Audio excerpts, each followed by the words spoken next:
السلام علیکم۔ شاعر بہت حساس ہوتے ہیں۔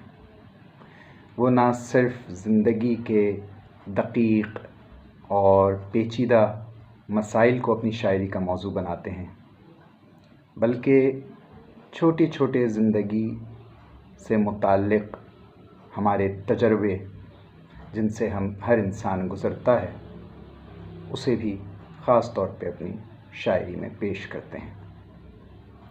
والد محترم نے بھی اسی طرح بہت سے اشعار میں اور قطعات میں اپنے خیالات کا اظہار کیا ہے، جس میں انہوں نے ایک حصے میں غزلیات اور دوسرے حصے میں قطعات تحریر کیے ہیں۔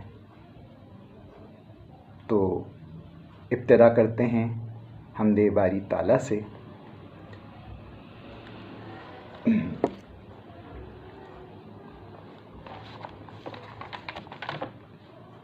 ابھرتے سورج کی نرم کرنیں فصیل شب کے حصار میں رقص کر رہی ہیں۔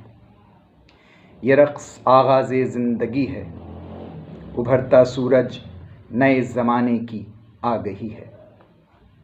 نیا زمانہ کے عہد انکار سے گزر کر حیات اثبات بن رہا ہے۔ خدائے گم کردہ پھر سے آفاق کی حدوں پر ابھر رہا ہے۔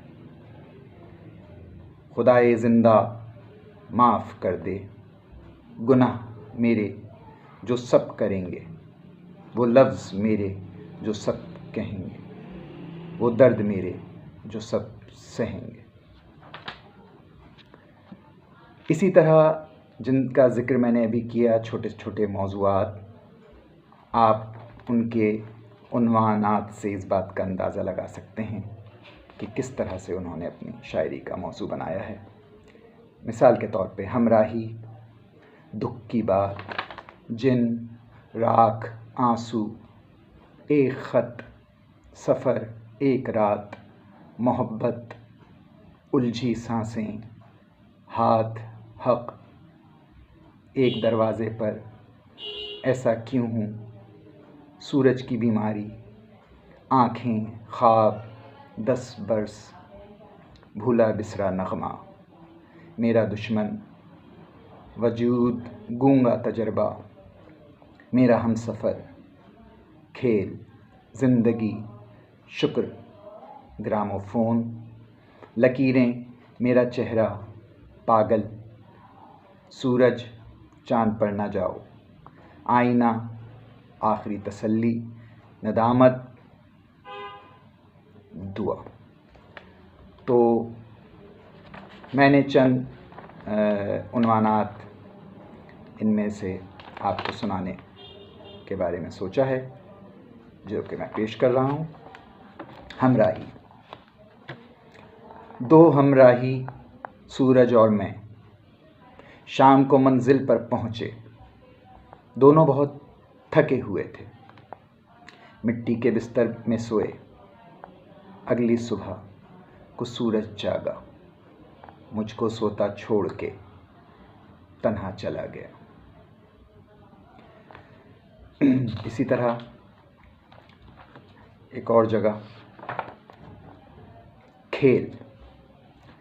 شام کو دفتر کے بعد واپسی پر گھر کی سمت میں نے دیکھا میرے بچے کھیل میں مصروف ہیں، اتنے سنجیدہ کہ جیسے کھیل ہی ہو زندگی، کھیل ہی میں سارے غم ہوں، کھیل ہی ساری خوشی۔ اے خدا میرے فن میں دے مجھے تو میرے بچوں کی طرح کھیل کی سنجیدگی۔ ایک اور عنوان ہے زندگی۔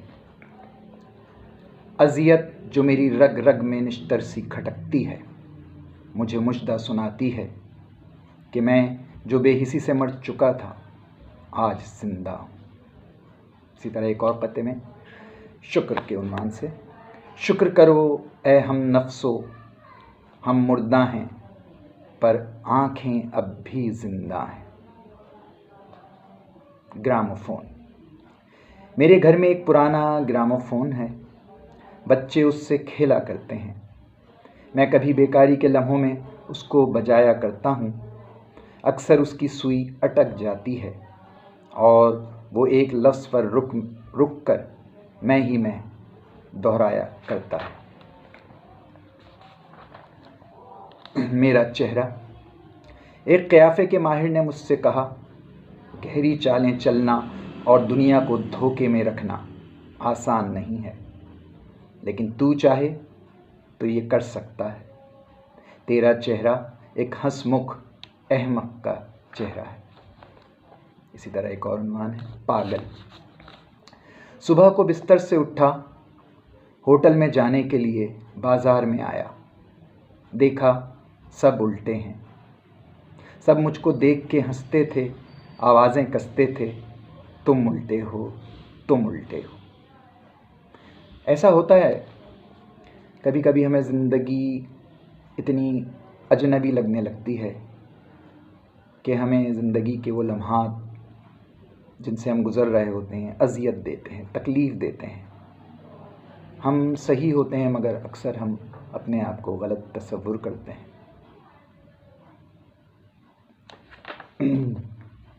ایک اور جگہ آئینہ کے عنوان سے لکھتے ہیں، یہ چہرہ کتنا کالا اور بھدا ہے، یہ صورت اچھی ہے لیکن اس کی آنکھوں میں عیاری ہے، یہ ہونٹ بہت ہنستے ہیں لیکن ان پر جھوٹ اور بد چلنی کی مہریں لگی ہوئی ہیں۔ افسوس کہ مجھ کو چیزیں ویسی نظر آتی ہیں جیسی وہ ہیں۔ معاشرے اور اس میں بسنے والے افراد